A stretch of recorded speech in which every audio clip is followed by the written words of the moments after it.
அப்பனே முருகா, இன்றைக்கி உனக்கு தைப்பூசம். ஸோ ரொம்ப ஜாலியாக இருக்கிற 2 பொண்டாட்டியோட எனக்கு ஒரு பொண்டாட்டி கிடைக்க மாட்டேங்குது.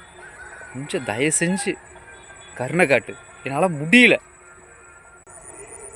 எல்லோரும் எப்போ பார்த்தாலும் வந்து பார்த்தீங்கன்னா எப்படா மேரேஜ்னு கேட்டுக்கிறாங்க.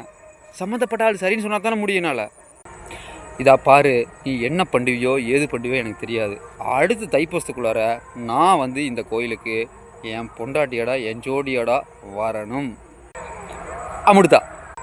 சரி சரி, நேராச்சு, நான் போய் என் ஆளை போய் பார்க்குறேன். ஐயோ, இன்னைக்கு தைப்பூசமுல்ல? சோளமத்தா இன்னைக்கும் போச்சா? அட கவர்மெண்ட் லீவுடா. சரி, கிடக்குது கழுத, நமக்கு இது என்ன புதுசா, வழக்கம் போல தானே. சரி, வந்ததே வந்தோம், முடிச்சுட்டு போவோம்.